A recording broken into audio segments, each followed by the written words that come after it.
ಹಾ ನೋಡ್ರಿ, ಪ್ರಶ್ನೆ ಭಾಳ ಚಂದ ಅದ, ಭಾಳ ಸಿಸ್ಟಮೆಟಿಕ್ ಅದ. ಸ್ವಲ್ಪ ಅರ್ಥ ಮಾಡ್ಕೋಬೇಕು, ಎಲ್ಲ ಅರ್ಥ ಆಗ್ತದೆ. ಪ್ರಶ್ನೆ ಬಂದ್ರೆ ಅರ್ಥ ಮಾಡ್ಕೋಬೇಕು, ಬಿಡಿಸೋದ ಮೇಲೆ. 4 ಅವಿಭಾಜ್ಯ ಸಂಖ್ಯೆಗಳನ್ನು ಏರಿಕೆ ಕ್ರಮದಲ್ಲಿ ಜೋಡಿಸಿದೆ. ಮೊದಲ 3 ಸಂಖ್ಯೆಗಳ ಗುಣಲಬ್ಧವು 385 ಹಾಗೂ ಕಡೆಯ 3 ಸಂಖ್ಯೆಗಳ ಗುಣಲಬ್ಧವು 1001. ಹಾಗಾದರೆ ಗರಿಷ್ಠ ಅವಿಭಾಜ್ಯ ಸಂಖ್ಯೆ ಯಾವುದು? ಅಂದ್ರೆ ಮೊಟ್ಟ ಮೊದಲ 4 ಅವಿಭಾಜ್ಯ ಸಂಖ್ಯೆಗಳ ಏರಿಕೆ ಕ್ರಮದಲ್ಲಿ ಜೋಡಿಸಲಾಗಿದೆ. ಅಂದ್ರೆ ಮೊದಲು ಸಣ್ಣದು, ಆಮೇಲೆ ದೊಡ್ಡದು, ಆಮೇಲೆ ದೊಡ್ಡದು, ಆಮೇಲೆ ದೊಡ್ಡದು. ಅಂದ್ರೆ 4 ಸಂಖ್ಯೆಗಳು ಯಾವ ನಾವು ಬೇಕಾದಂತ ಸಂಖ್ಯೆಗಳು ಯಾವ ಇಟ್ಕೊಂಡು ಅವ್ಯಕ್ತ ಪದಗಳಾಗಿ PQRS ಅಂತ ಇಟ್ಕೋರಿ, ABCD ಅಂತ ಇಟ್ಕೋರಿ.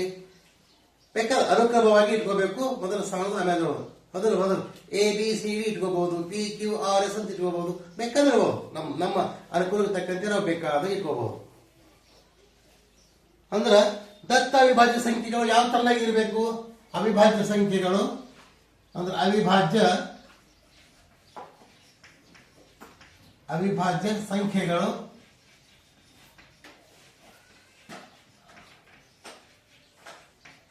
ಅವಿಭಾಜ್ಯ ಸಂಖ್ಯೆಗಳು ನಾ ಏನ್ ಮಾಡ್ತೀನಿ, P Q R ಮತ್ತು S ಮತ್ತು S ಆಗಿರಲಿ. PQRS ಆಗಿರಲಿ. ಹೌದಲ್ಲ? ಮೊದಲ ಅಂದ್ರೆ ಇದು P ಇದು ಸಣ್ಣದು, Q ಸ್ವಲ್ಪ ದೊಡ್ಡದು, ಆಮೇಲೆ R ಮತ್ತೊಂದು ಸ್ವಲ್ಪ ದೊಡ್ಡದು, S ಮತ್ತೊಂದು ಸ್ವಲ್ಪ ದೊಡ್ಡದು. ಈ ತನ್ನ ಯಾರು ಆಗಿಂದ ಏನಂತಾರವರು? ಅವಾಗಿಂದ ಮೊದಲ 3 ಸಂಖ್ಯೆಗಳ ಗುಣಲಬ್ಧ ಅಂತಾರ. ಮೊದಲ 3 ಸಂಖ್ಯೆಗಳ ಗುಣಲಬ್ಧ ಅಂದ್ರೆ ಯಾವಪ್ಪ? ಮೊದಲ ಯಾವುದು? 3. ಮೊದಲ 3 ಸಂಖ್ಯೆಗಳು ಎಂತ ಸಂಖ್ಯೆಗಳು? ಅವಿಭಾಜ್ಯ ಸಂಖ್ಯೆಗಳು. ಮೊದಲ 3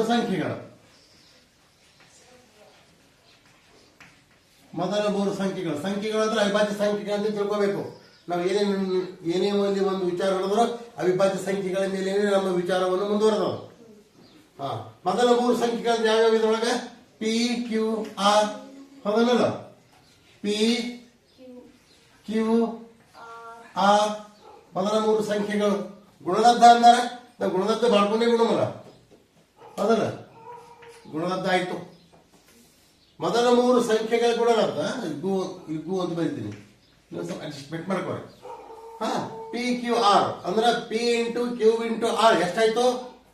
385 ಈಕ್ವಲ್ ಟು 385 ಆಯ್ತು. ಅಂದ್ರೆ 385 ಅಂದ್ರೆ ಒಂದೇ, P into Q into R ಅಂದ್ರೆ ಒಂದೇ. ನಾವು ಈ ತರ ಮಾಡ್ಕೊಂಡಿವಿ. ಹೌದಲ್ಲ?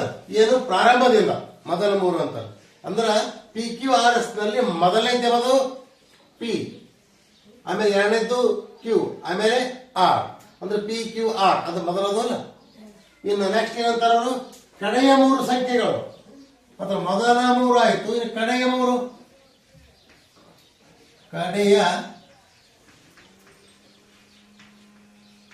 3 ಸಂಖ್ಯೆಗಳ ಗುಣಲಬ್ಧ ಅಂತಾರೆ. ಅದನ್ನು ಕಡೆಯ 3 ಸಂಖ್ಯೆಗಳ ಗುಣಲಬ್ಧ ಅಂತಾರೆ. ಕಡೆಯ 3 ಸಂಖ್ಯೆಗಳು ಯಾವ್ಯಾವಪ್ಪ ಹೇಳಿ? ಕಡೆಯ 3 ಅಂದ್ರೆ SRQ. ಹೌದಲ್ಲ? ಅದು SRQ ಬರೀಬಾರ್ದು. ಕಡೆಯ 3 ಅಂದಾಗ ಯಾವ್ದಾಗ್ತದ? QRS ಆಗ್ತದ. SRQ ಬರೀಬಾರ್ದು. ಯಾಕೆ ಬರೀಬಾರ್ದು SRQ ಹೇಳಿ ನೋಡಮ್ಮ. ಸ್ವಲ್ಪ ಪ್ರಶ್ನೆಗಳಲ್ಲಿ ಲಕ್ಷ್ಯ ಕೊಡ್ರಿ. ಸ್ವಲ್ಪ ಪ್ರಶ್ನೆ ಮತ್ತೆ ರಿಪೀಟ್ ಮಾಡ್ಕೊರಿ. 4 ಅವಿಭಾಜ್ಯ ಸಂಖ್ಯೆಗಳು ಏರಿಕೆ ಕ್ರಮದಲ್ಲಿ ಬರೆದಾಗ ಅಂದಾರ. ನಾವು SRQ ಬರದೇವೆ ಅಂದ್ರೆ ಇಳಿಕೆ ಕ್ರಮ ಆಗ್ತದೆ. ಇದು ಏರಿಕೆ ಕ್ರಮ ಆಗ್ತದ, ಇದು ಇಳಿಕೆ ಕ್ರಮ ಆಗ್ತದೆ. ಎಲ್ಲರೂ ಏನ್ ಮಾಡ್ತಾರೆ ಗೊತ್ತ? ಇಷ್ಟು ಓದ್ಕೊಂಡು ಬರ್ಕೊಂಡು ಮುಂದೆ ಬಂದ ಕೂಡ ಏನ್ ಮಾಡ್ತಾರೆ? ಏರಿಕೆ ಮೊದಲಿಂದ ಕರೆಕ್ಟಾಗಿ ಮಾಡ್ಕೊತಿರ್ತಾರ. ಆಮೇಲೆ ಏನ್ ಮಾಡ್ತಾರ? ಇದು 4 ಅವಿಭಾಜ್ಯ ಸಂಖ್ಯೆಗಳು ಏರಿಕೆ ಕ್ರಮದಲ್ಲಿ ಜೋಡಿಸಿದೆ, ಅದನ್ನ ಆ ಲೈನ್ ನೆನಪೇ ಹಿಡಿದಿಲ್ಲ. ಮುಂದೆ ಏನ್ ಮಾಡ್ತಾರ? ಕಡೆಯ 3 ಅಂದ ಕೂಡ SRQ ಯಾಕೆ ಹಿಡಿದಲ್ರಿ? SRQ ಹಿಡಿಬಾರ್ದ್ರಿ. ಯಾಕಂದ್ರೆ ನೋಡ್ರಿ ಪ್ರಶ್ನೆ ಏನಿರ್ತದ? 4 ಅವಿಭಾಜ್ಯ ಸಂಖ್ಯೆ ಏರಿಕೆ ಕ್ರಮ ಇದು ಇಂಪಾರ್ಟೆಂಟ್ ಅದ. ಅದನ್ನ ಹಂಗೆ ಟೆಸ್ಟ್ ತಗೊಳ್ಳೇಬೇಕು. ಅರ್ಥ ಆಯ್ತಾ?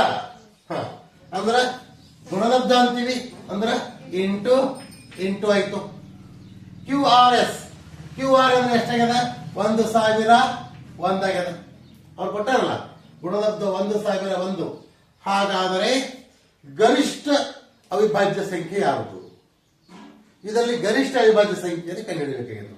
ಬಹಳ ವೆರಿ ವೆರಿ ಸಿಂಪಲ್. ಗರಿಷ್ಠ ಅವಿಭಾಜ್ಯ ಸಂಖ್ಯೆ ಅಂದ್ರೆ ಇಲ್ಲಿ ಲೆಕ್ಕಾಚಾರವನ್ನು ಪ್ರಾರಂಭ ಆಯ್ತು. ನಾವು PQR P into Q into R upon PQ, ಆಮೇಲೆ QRS Q into R into S. PQR ಅಂದ್ರೆ ಎಷ್ಟು? Very good, 385. QRS ಅಂದ್ರೆ ಎಷ್ಟು? 1001. ಅರ್ಥ ಆಗಿರ್ತದ? ಇದನ್ನ ಸಿಂಪ್ಲಿಫೈ ಮಾಡ್ಕೋಬೇಕು, ಕಟ್ ಮಾಡ್ಕೋಬೇಕು, ಛೇದ ಹೊಡಿಬೇಕು, ಕಡ್ತಾ ಹೊಡಿಬೇಕು. ಯಾವುದಾದ್ರು ಒಂದು ಭಾಷೆಯನ್ನು ಉಪಯೋಗ ಮಾಡ್ಕೊಳ್ಳಿ. ಎಷ್ಟೇ ಹೊಡಿಬೇಕಪ್ಪ ಮಾರ್ಕ್ ಮೊದಲ?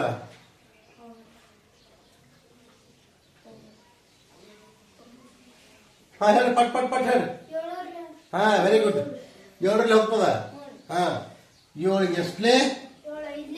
7 5ಲೇ ಎಷ್ಟು ಉಳಿತು? ಎಷ್ಟಾಯ್ತು? ಎಷ್ಟಲೇ? 7 5ಲೇ. ಕೆಳಗೆ 7ರಲ್ಲಿ ಹೋಗ್ತದ ನೋಡ್ರಿ. 7 1 7 ಎಷ್ಟು ಉಳಿತು? ಎಷ್ಟಾಯ್ತು? ಎಷ್ಟಲೇ? 3 4ಲೇ ಎಷ್ಟು ಉಳಿತು? ಎಷ್ಟಾಯ್ತು? ಎಷ್ಟಲೇ? 3ಲೇ. Very good. ಮತ್ತೆ ಛೇದ ಹೋಗ್ತದ ನೋಡ್ರಿ. ಇನ್ನು ಸಿಂಪ್ಲಿಫೈ ಮಾಡ್ಕೋರಿ. 11 11 5ಲೇ 55. 11 1ಲೇ 11 ಎಷ್ಟು ಉಳಿತು? ಎಷ್ಟಾಯ್ತು? ಎಷ್ಟಲೇ? 3ಲೇ. ಅಂದ್ರೆ ಎಷ್ಟಾಯ್ತು ಇಲ್ಲಿ? 5 ಅಪಾನ್ 13 ಬಂತು. 5 ಅಪಾನ್ 13 ಬಂತು. 5 ಅಪಾನ್ 13. 5 ಮತ್ತು 13ರಲ್ಲಿ ಇಲ್ಲಿ ಸ್ವಲ್ಪ ಗದ್ದಷ್ಟ ಆಗ್ತದೆ ನೋಡ್ರಿ. ಇಲ್ಲೊಂದು ಸ್ವಲ್ಪ ಸಿಂಪ್ಲಿಫೈ ಮಾಡ್ಕೊತ. ಇಲ್ಲೊಂದು ಗಣಿತದ ಟೆಕ್ನಿಕ್ ಅದ, ಬೋರ್ಡ್ ಕೈ ನೋಡ್ಬೇಕು. ಕ್ಯೂ ಕ್ಯಾನ್ಸಲ್ ಆಯ್ತು, ಆಯ್ತಾನೇನೋ? ಇನ್ನು R ಕ್ಯಾನ್ಸಲ್ ಆಯ್ತು. ಏನ್ ಉಳಿತು? ಅಂದ್ರೆ P ಅಂದ್ರೆ ಎಷ್ಟು? ಇದೇನಿದು? P ಆಯ್ತು, ಹೌದಾ? ಇನ್ನು ಇಲ್ಲಿ ಏನ್ ಉಳಿತು? ಎಸ್ ಅದಲ್ಲ. ಅಂದ್ರೆ ಇದು ಏನಾಯ್ತು? 13 ಅನ್ನೋದು ಎಸ್ ಆಯ್ತು. 13 ಅನ್ನೋದು ಏನಾಯ್ತು? ಎಸ್. 5 ಅಂತ ತಿಳ್ಕೊಬೇಡ್ರಿ, ಎಸ್ ಆಯ್ತು. ಅಂದ್ರೆ P ಅಂದ್ರೆ ಎಷ್ಟು? ಆದ್ದರಿಂದ P = 5 ಆಯ್ತು. ಆಮೇಲೆ ಎಸ್ = 13 ಆಯ್ತು. ಇವೆರಡು ಅವಿಭಾಜ್ಯ ಸಂಖ್ಯೆಗಳೇ ಅದಾವ. ಆದ್ರೆ ಇದರಲ್ಲಿ ದೊಡ್ಡದೇವದು 13. ಪ್ರಶ್ನೆಯಲ್ಲಿ ಕೊಟ್ಟಾರ ಗರಿಷ್ಠ ಅವಿಭಾಜ್ಯ ಸಂಖ್ಯೆ ಅಂತ ಕೊಟ್ಟಾರ. ಹೀಗಾಗಿ ನಮ್ಮ ಉತ್ತರ ಏನಾಯ್ತು? 13 ಆಗ್ತದ. The right option C. The right option C. ನೋಡ್ಕೋರಿ, ಕ್ವಶನ್ ನೋಡ್ಕೋರಿ, ಕ್ಲಿಯರ್ ಮಾಡ್ಕೋರಿ, ಅರ್ಥ ಮಾಡ್ಕೋರಿ. ಸ್ವಲ್ಪ ಪ್ರಾಕ್ಟೀಸ್ ಮಾಡಬೇಕು. ಇಂಥ ಪ್ರಶ್ನೆಯನ್ನ ಮೇಲೆ ಮೇಲೆ ಮೇಲೆ ಕೇಳ್ತಾರೆ. ಸ್ಟಾಫ್ ಸೆಲೆಕ್ಷನ್ ಕಮಿಷನ್ ಕೇಳ್ಯಾರ, ರೈಲ್ವೆ ರಿಕ್ರೂಟ್ಮೆಂಟ್ ಬೋರ್ಡ್ ನ ಕೇಳ್ಯಾರ, ನವೋದಯದೊಳಗೆ ಕೇಳ್ತಾರ. ಸೈನಿಕ್ ಸ್ಕೂಲ್ದಾಗಂತೂ ಈ ಸೈನಿಕ್ ಸ್ಕೂಲ್ದವ್ರಿಗೆ ಇಂಥ ಚಟಗಳು ಬಹಳ ಈ ತರ ಕೇಳುವಂತದ್ದು ಸ್ವಲ್ಪ ಅದು ಅಭ್ಯಾಸ ಅದು. ಯಾಕಂದ್ರೆ ಹೊಸ ಮಾಡೋ ಪ್ರಶ್ನೆಗಳದಾವ, ಅರ್ಥ ಮಾಡ್ಕೊಂಡು ಸರಿಯಾಗಿ ಪ್ರಾಕ್ಟೀಸ್ ಮಾಡಬೇಕು. ಇದನ್ನ ಇಂಥ ಒಂದು ಟೆಕ್ನಿಕ್ ನೆನಪಿಡೋದ್ರಿಂದ ಇಂಥ ಟೆಕ್ನಿಕ್ ಅನೇಕ ಪ್ರಾಬ್ಲಮ್ದಲ್ಲಿ ಬರ್ತಾವೆ, ಎಲ್ಲವನ್ನು ಸಾಲ್ವ್ ಮಾಡಿ ಬರ್ತವೆ.